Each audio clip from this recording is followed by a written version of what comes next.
Primeira Carta de João, capítulo 2. Meus filhinhos, escrevo isso a vocês para que não pequem. Porém, se alguém pecar, temos Jesus Cristo, que faz o que é correto. Ele nos defende diante do Pai.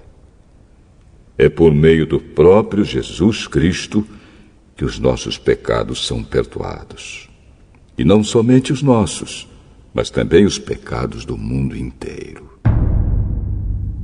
Se obedecemos aos mandamentos de Deus, então temos certeza de que o conhecemos.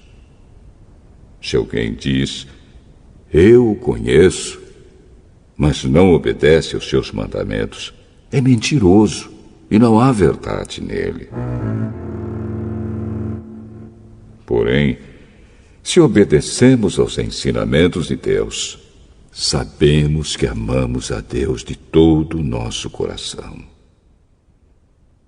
É assim que podemos ter certeza de que estamos vivendo unidos com Deus. Quem diz que vive unido com Deus deve viver como Jesus Cristo viveu.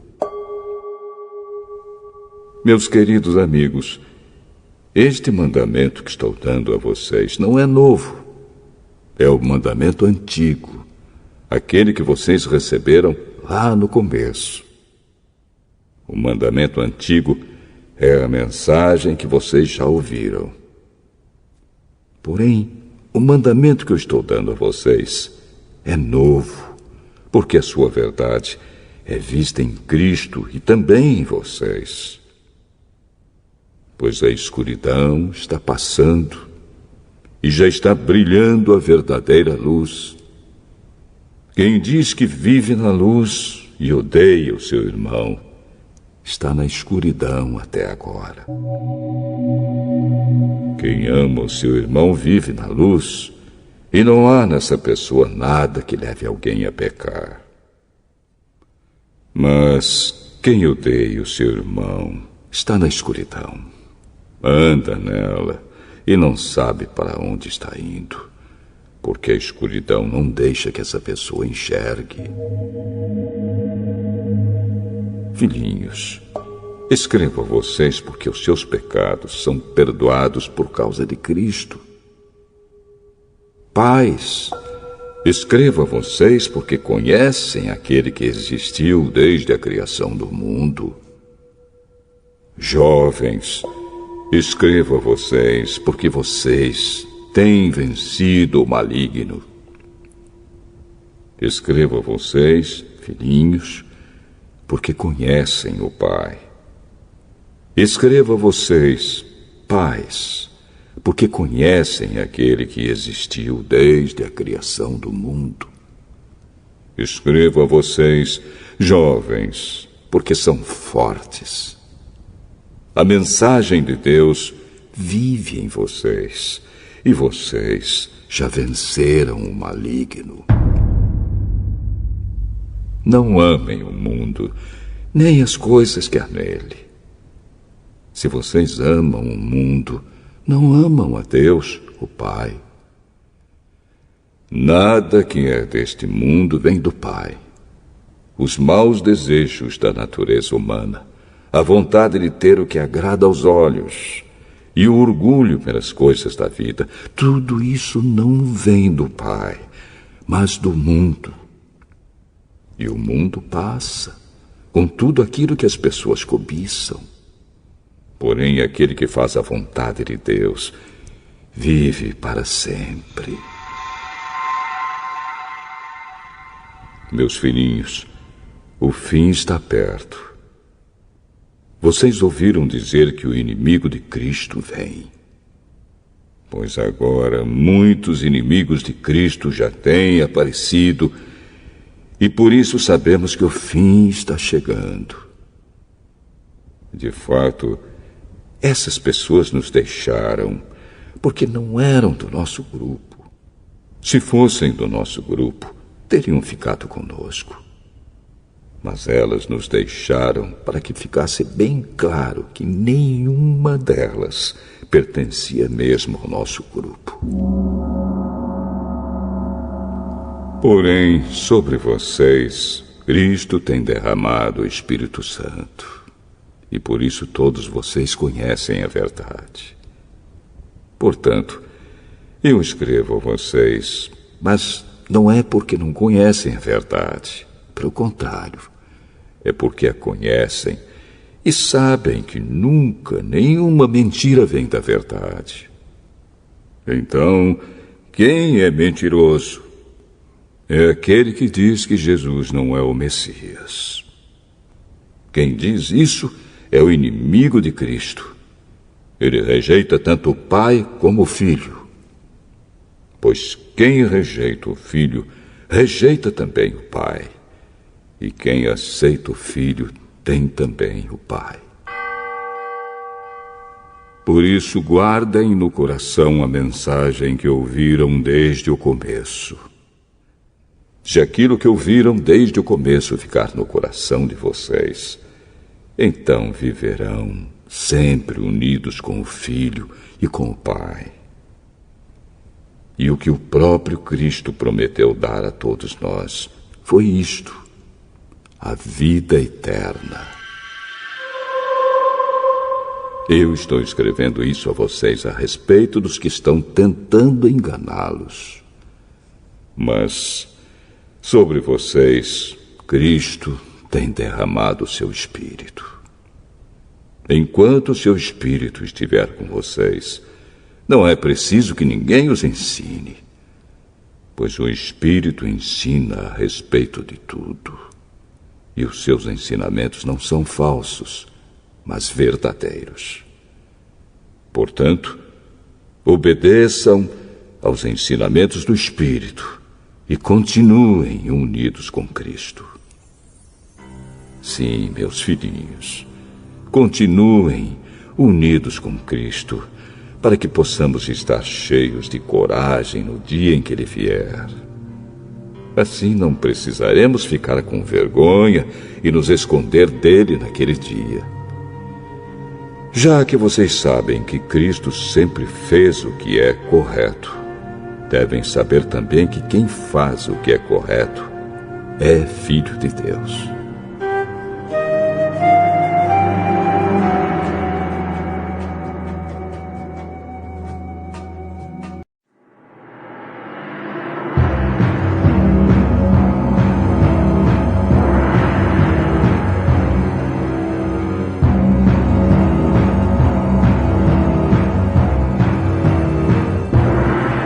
Segundo livro das Crônicas, capítulo 35. Josias comemorou em Jerusalém a festa da Páscoa em honra de Deus, o Senhor. No dia 14 do primeiro mês, foram mortos os carneiros para a festa. Ele pôs os sacerdotes nos seus lugares de serviço no templo e os animou a fazerem bem o seu trabalho. Depois mandou chamar os levitas, que ensinavam a lei de Deus a todos os israelitas e que eram separados para o serviço do Senhor, e disse a eles: ponham a Arca da Aliança no templo, construído pelo rei Salomão, filho de Davi. Daqui em diante, vocês não precisarão carregá-la nos ombros. Dediquem-se ao serviço do Senhor, nosso Deus, e do seu povo de Israel. Organizem-se para o serviço por grupos e por famílias, de acordo com o que o rei Davi de Israel e o seu filho Salomão ordenaram. Os grupos devem ser organizados de acordo com os grupos de famílias do nosso povo, a fim de que haja um grupo de levitas à disposição de cada grupo de famílias. Matem os carneiros para a Páscoa, purifiquem-se e preparem a festa, a fim de que os seus irmãos, os outros israelitas, comemorem a Páscoa de acordo com as ordens que Deus nos deu por meio de Moisés. Do seu gado e dos seus rebanhos, o rei Josias deu ao povo os animais para a festa da Páscoa: 30.000 carneiros e cabritos e 3.000 touros. As autoridades também deram ofertas ao povo, aos sacerdotes e aos levitas. E Hilquias, Zacarias e Jeiel, os administradores do templo, deram aos sacerdotes 2.600 carneiros e cabritos e 300 touros para os sacrifícios da Páscoa.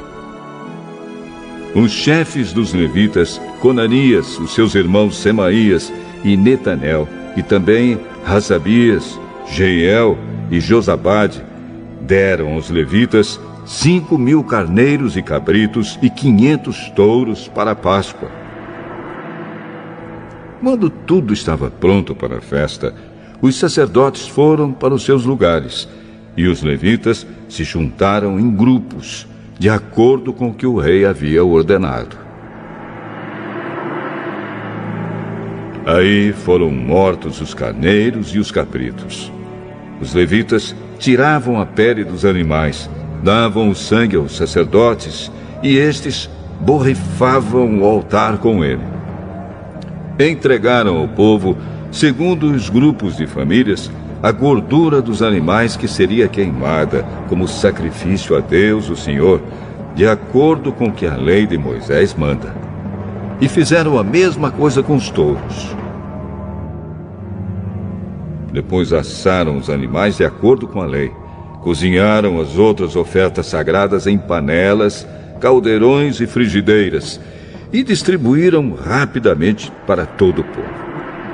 Em seguida, os levitas prepararam o que era deles e dos sacerdotes, os descendentes de Arão.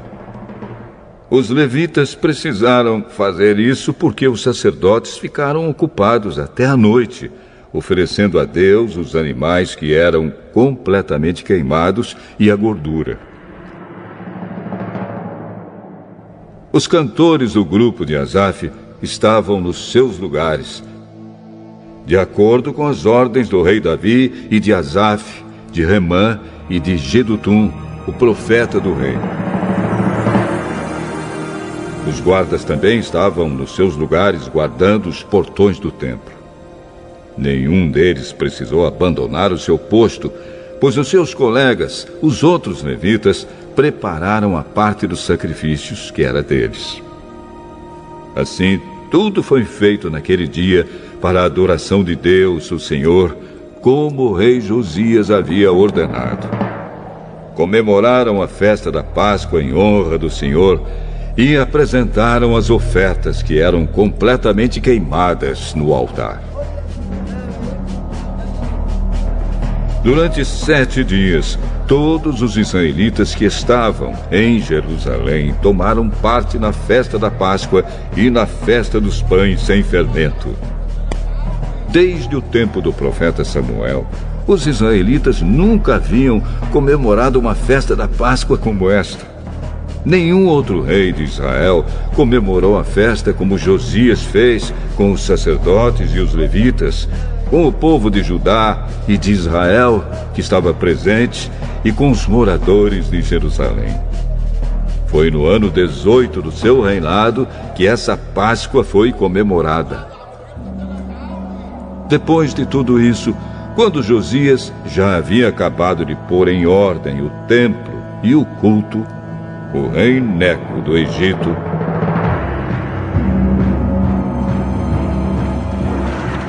marchou com o seu exército para lutar em Carquemes, que ficava na beira do rio Eufrates. Josias saiu com seu exército para lutar contra ele, mas Neco lhe mandou a seguinte mensagem: Rei de Judá, você não tem nada a ver com esta luta. Eu não vim lutar contra você, mas contra os meus inimigos. E Deus mandou que eu me apressasse. Deus está comigo. Portanto, se você lutar contra Deus, Ele o destruirá. Mas Josias não voltou atrás. Ele não quis dar atenção ao aviso que Deus estava dando por meio do rei Neco. Pelo contrário, ele se disfarçou e marchou para lutar contra Neco no vale de Megido. Os soldados egípcios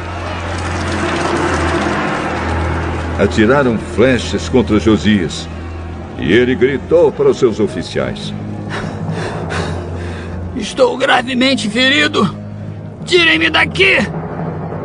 Os oficiais o tiraram do seu carro de guerra e o puseram em outro carro e o levaram para Jerusalém. Josias morreu e foi sepultado nos túmulos dos reis. Todo o povo de Judá e de Jerusalém chorou a morte dele.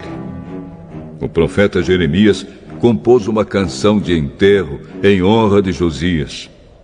Até hoje os cantores e as cantoras cantam essa canção quando choram a morte de Josias. Já se tornou costume em Israel cantar essas canções, que estão escritas no livro de Lamentações. Josias fez muitas outras coisas e praticou atos de bondade em obediência à lei de Deus, o Senhor. Tudo o que ele fez, desde o começo até o fim do seu reinado, está escrito na história dos reis de Israel e de Judá.